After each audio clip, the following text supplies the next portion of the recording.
बारिश, मौसम खराब होना, आंधी आना, तूफान आना, किस किस के लिए क्या क्या आपदा लेकर आता है, इस बात का अनुमान लगा पाना आप सबके बस की बात नहीं, या हमारे भी बस की बात नहीं। जी हाँ, नमस्ते, मैं अजय साहनी स्टार आप सभी का पुनः एक बार अपने रियल रिपोर्टर न्यूज के इस पेज पे स्वागत करता हूं और सबसे पहले लिए चलता हूं आप लोगों को महाराष्ट्र की तरफ। जी हाँ, महाराष्ट्र जो मेरा सबसे प्यारा प्रदेश है, उसकी प्यारी सी मुंबई सबसे प्यारी शहर है, सबसे शानदार शहर है। लेकिन इन दिनों महाराष्ट्र में बहुत सारी आपदाएं चारों ओर से आई हुई हैं, बहुत सारी समस्याएं अपना घर बनाए हुई हैं। वैसे भी रियल रिपोर्टर न्यूज के मेरे पेज पर आप लोगों को समस्याएं, आपदाएं, मुश्किलें, घटनाएं, वारदातें ही देखने को मिलती हैं, सुनने को मिलती हैं। लेकिन आप लोग गौर से देखिएगा तो इन सब के पीछे एक चौकन्ना करने की मुहिम है, चौकस करने की योजना होती है। दोस्तों, आप लोगों को बताना चाहेंगे, बारिश और बाढ़ का तांडव कुछ इस तरह रहा कि महाराष्ट्र के सतारा में एक घर के ऊपर मगरमच्छ देखने को मिला। लोग घबरा गए, लेकिन यकीन मानिए सतारा में ही कई जगहों पर, सड़कों पर भी मगरमच्छ रेंगते और चलते नजर आए। ऐसा इसलिए हुआ था कि जो खाड़ी है, समंदर है, वहाँ के जल स्तर जब बढ़ते हैं, महाराष्ट्र में बहुत सारी खाड़ियाँ हैं, बहुत सारा, आप लोग जानते ही हैं, शहर से, मुंबई से तो वैसे भी समंदर सटा हुआ है, लेकिन खाड़ियों में ज़्यादातर जंगल झाड़ियों में मगरमच्छों का बसेरा होता है। लेकिन वहाँ से बहकर ये लोग शहरों की तरफ चले गए थे और इस तरह से हालात बहुत अलग अलग तरह के दिखाई दिए। इसमें एक सुंदर और शानदार खबर भी आप लोगों को बताना जरूरी है। सचिन तेंदुलकर जी चूंकि महाराष्ट्र के रहने वाले हैं, मुंबई के रहने वाले हैं, मुंबईकर हैं, और उन्होंने एक किसान के लिए खुशियां भरने का कार्य किया है। दरअसल किसान की बेटी डॉक्टरी की परीक्षा में जब अव्वल आई तो उन्होंने अनाउंस किया कि इसकी पढ़ाई में जो भी खर्च आएगा वो स्वयं खर्च करेंगे। ये बहुत अच्छी बात है, बहुत अच्छी सोच है, नेक दिली और जिंदा दिली की साक्षात मिसाल है। सचिन तेंदुलकर जी को सलाम है इस बात के लिए। इसके साथ साथ बताना चाहूँगा आप लोगों को कि राज कुंद्रा और शिल्पा शेट्टी के बीच हुए एक संवाद के बारे में। विगत दिनों 23 जुलाई को एक घटना घटती है। पुलिस वाले जब राज कुंद्रा को लेकर उनके घर पर जाते हैं पूछताछ के लिए, शिल्पा शेट्टी के सामने पूछताछ होनी होती है, तो शिल्पा शेट्टी राज कुंद्रा को देखते ही बिफर पड़ती हैं और चीखते हुए कहती हैं कि तुमने पूरे परिवार को बदनाम करके रख दिया, तुमने हमारी इज्जत को मिट्टी में मिला दिया, तुमने ऐसा क्यों किया। यह कहते हुए वो फपक कर रो पड़ती हैं। राज कुंद्रा उन्हें संभालते हैं और कहते हैं, नहीं डार्लिंग, ऐसा कुछ भी नहीं हुआ है, मुझे गलत आरोप लगाया जा रहा है, इसका कोई आधार नहीं है। लेकिन वो झिड़कते हुए उन्हें कहती हैं कि तुमने मुझे बताया क्यों नहीं अपने ऐप और इस तरह के बिजनेस के बारे में। मेरे बहुत सारे कॉन्ट्रैक्ट्स छूट गए, मेरे बहुत सारे प्रोजेक्ट हाथ से निकल गए। इस तरह के तमाम बातों को कहते हुए फपक पड़ती हैं वो। सीबीआई वाले जो लोग हैं, पुलिस टीम के लोग हैं, वो लोग भी यह नज़ारा देखकर थोड़ा भावुक हो जाते हैं। राज कुंद्रा भी भावुक होने का नाटक, या जो भी सच्चाई में भी उनकी आंखों में पानी आ जाता है, ऐसा बताना था प्रत्यक्षदर्शियों का। लेकिन कुल मिलाजुला कर अब पुलिस वालों ने निर्णय लिया है कि इसमें कोई से भी शिल्पा शेट्टी जी शामिल नहीं है, इसलिए उनसे पूछताछ नहीं की जाएगी, उनको रियायत दी जाएगी। बहुत अच्छी बात है, ऐसा होना भी चाहिए, क्योंकि राज कुंद्रा दोषी है तो उसे सजा मिलनी चाहिए। उसके ऊपर जितने आरोप मढ़ने हैं, तय करने हैं, सब कर लेना चाहिए जांच पड़ताल के बाद। लेकिन शिल्पा शेट्टी अगर निर्दोष है तो उन्हें इस पर कोई भी छेड़छाड़ नहीं करनी चाहिए उनके साथ। उन्होंने इसी बीच बहुत सारे संस्थानों पर केस कर दिया है, लगभग 25 संस्थानों पर। यूट्यूब चैनल भी उसमें शामिल हैं, कई एक सोशल मीडिया पे चलने वाले समाचार चैनल भी हैं, जिन पे उन्होंने एक साथ मानहानि का दावा किया है। 25 करोड़ रुपए के मानहानि का दावा।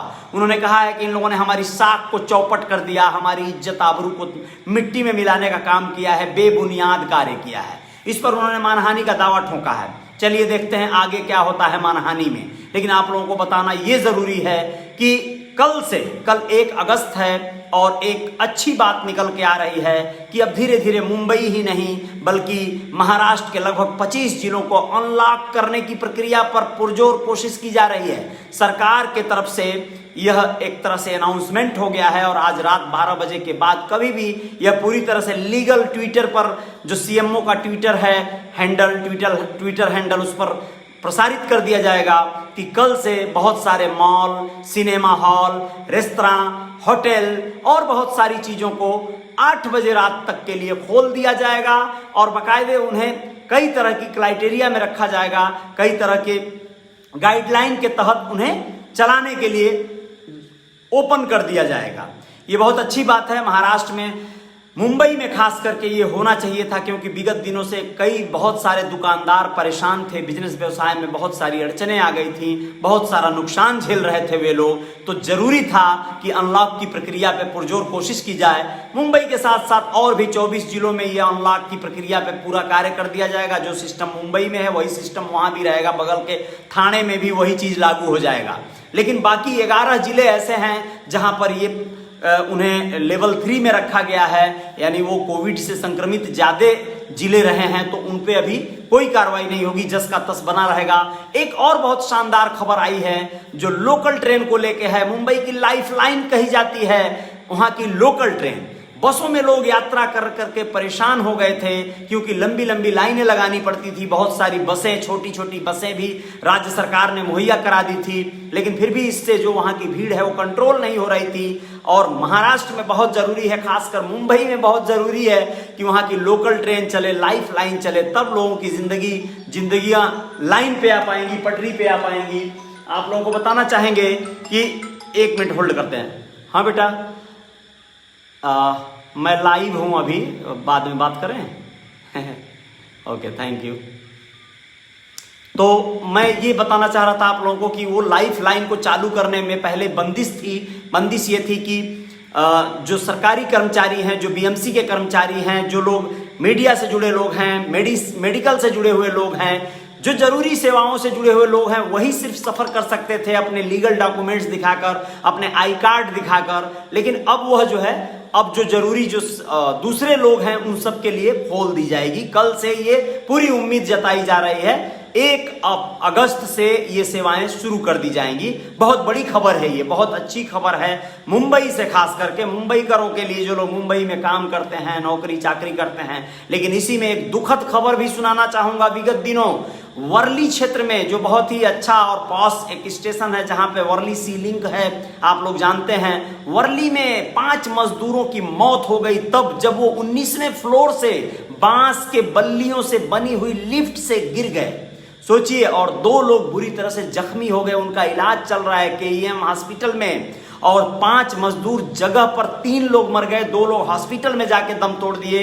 वह अंडर कंस्ट्रक्शन एक बिल्डिंग थी, वहां पे कार्य चल रहा था, जिसमें उद्धव ठाकरे जी के बेटे आदित्य ठाकरे ने स्वयं वहां मौके का मुआयना किया, जगह पर गए। 5 मजदूरों की मौत हो गई। दोस्तों, वो ये मजदूर कौन हो सकते हैं, आप लोग भली बात समझ सकते हैं। मुंबई एक ऐसी सिटी है जहां पर दूर दराज से, अन्य अन्य प्रदेशों से लोग काम के, रोजगार के तलाश में आते हैं, गरीब होते हैं। सोचिए, बांस और बल्ली से बनी हुई लिफ्ट जो मजदूरों को ऊपर ले जाने के लिए, माल ढोने के लिए बनाई गई थी, उस पर से वह लोग 19वें महले से, 19वें फ्लोर से गिरे हैं। लगभग आप लोग सोच सकते हैं, जान सकते हैं, ये बहुत ऊंचाई होती है, 150-200 फीट की ऊंचाई से वो लोग सीधे नीचे गिरे हैं। और कितना बुरी तरह से उनकी मौत हुई होगी, आप लोग इसका अनुमान लगा लीजिए। बहुत दुखद पहलू है। घर वालों परेशान हैं, रो रो के बुरा हाल है उनका। कुछ लोगों का आरोप था कि जरूरत से ज्यादा लोग चढ़ गए थे इसके ऊपर, इसलिए ऐसा हुआ, जबकि 5 लोगों के चढ़ने की क्षमता वाला वो लिफ्ट था, 6 लोग सिर्फ चढ़े थे। इस तरह से ये मौत हुई है। बहुत दुर्भाग्य है, बहुत बड़ा जो है कहीं ना कहीं ये दुखद समाचार है। इसी में एक समाचार आप लोगों को बताऊंगा। ट्रांसजेंडर डिपार्टमेंट, यानी एक ऐसे लोगों के बीच जिनको आप लोग जानते हैं, किन्नर समाज रोड पर मांगता है। वो कई बार उनके बीच झड़प होती है, आम लोगों से भी कई बार मनमुटाव हो जाता है। वैसे तो उनके ऊपर आप सबको तरस खाना भी चाहिए और नहीं भी खाना चाहिए, परिस्थितियां के अनुसार आप लोगों को काम करना चाहिए। वो लोग कई बार बहुत सारी दबंगई और गुंडई करते नजर आते हैं, क्योंकि उनको कई बार बहुत सारे लोग पैसे नहीं देते हैं। और तमाम इस विषय पर तो एक बार अलग सेपरेट चर्चा की जा सकती है। बोरीवली में राम मंदिर के सामने यह घटना घटी है। बुधवार की रात को एक किन्नर को धारदार हथियार से काट दिया गया, हमला कर दिया गया उसके ऊपर, और वो वहीं जगह पर तड़प कर मर गया। इसलिए उसके साथीगण तमाम लोग जो है हाईवे को जाम कर दिए और कपड़े उतार कर भी वो लोग प्रदर्शन किए। पुलिस को आना पड़ा, पुलिस ने उन्हें समझा बुझाकर किसी तरह मनाया और 2 लोगों को गिरफ्तार भी किया। इस वजह से थोड़ा मामला शांत हुआ, सुकून में आया।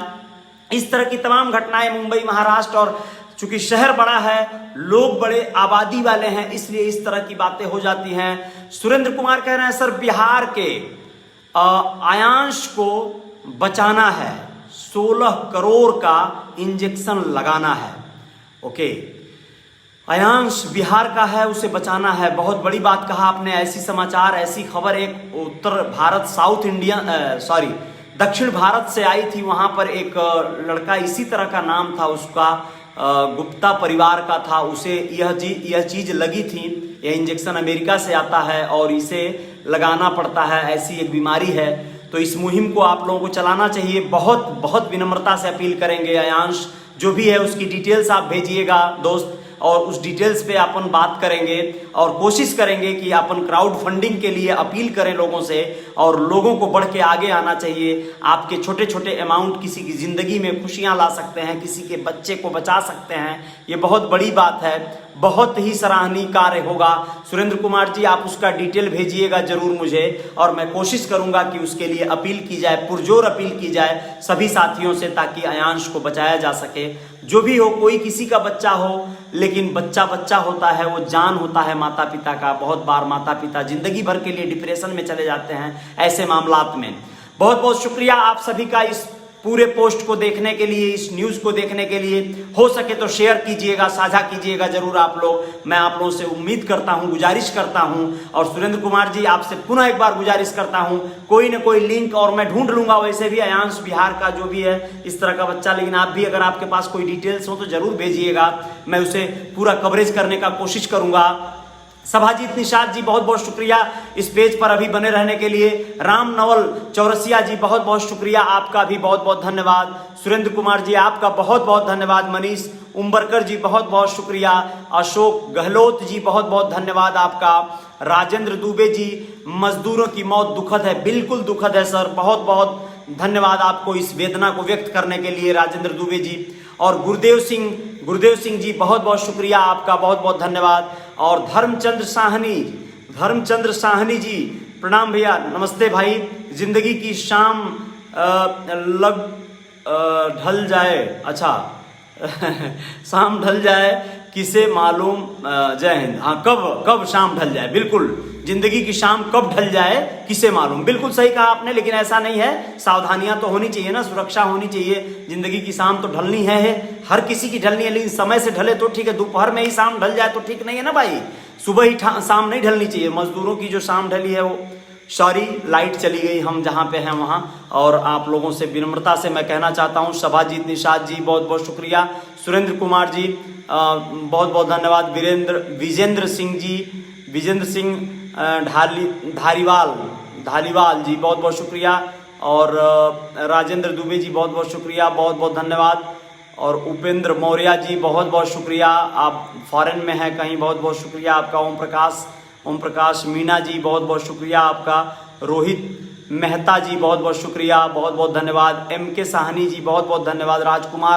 राजकुमार ठाकुर जी आपका भी धन्यवाद। पवन श्रीवास्तव जी बहुत बहुत शुक्रिया आपका, बहुत बहुत धन्यवाद। हिमांशु जी बहुत बहुत शुक्रिया। राजकुमार ठाकुर जी, पंकज गुप्ता जी, सविता यादव जी बहुत बहुत शुक्रिया। नहीं वादयक, अच्छा सविता वादयक जी, अच्छा वादयक जी। रियाजुद्दीन अंसारी जी बहुत बहुत शुक्रिया। अशोक गहलोत जी बहुत बहुत धन्यवाद। रियाजुद्दीन अंसारी, अटल नित्या जी बहुत बहुत धन्यवाद। मैं अंधेरे में हूं और आप लोगों से बस आपका नाम किसी का छूट न जाए ये सोच रहा हूं, इसलिए मैं बोल रहा हूं। महेंद्र जांगीड़ जी बहुत बहुत शुक्रिया आपका, बहुत बहुत धन्यवाद। और जय महाराष्ट्र, राधे राधे राजेंद्र दुबे जी। और अजरुद्दीन शेख जी बहुत बहुत शुक्रिया। विजय सिंह राजपूत जी बहुत बहुत, विजयंत सिंह राजपूत जी। इंदल निषाद जी बहुत बहुत शुक्रिया, बहुत बहुत धन्यवाद। राकेश कुमार जी, मेरा हाल ठीक है, आप लोग अपना ख्याल रखिएगा। अशोक गहलोत जी बहुत बहुत शुक्रिया आपका। प्रकाश सुतार जी हेलो हाय। राकेश कुमार जी और बहुत बहुत धन्यवाद। बबलू गुप्ता जी बहुत बहुत शुक्रिया। राम मनोहर यादव जी बहुत बहुत शुक्रिया, राम मनोहर जी। ओम प्रकाश मीणा जी बहुत बहुत धन्यवाद। आप लोग कोशिश करिएगा कि इसको शेयर जरूर करिए, बहुत बहुत शुक्रिया। नहीं भी करेंगे तो कोई बात नहीं, क्योंकि अंधेरा हो गया, अच्छा नहीं लग रहा है। फिर भी जो भी हो, बहुत बहुत धन्यवाद आप सभी का, आप अभी तक बने रहने के लिए। और कुछ खबरों के साथ रियल रिपोर्टर न्यूज के पेज पे मेरे बने रहिएगा। जल्द ही हाजिर होंगे। जय जयकार जारी रहेगी। जय हिंद, जय भारत।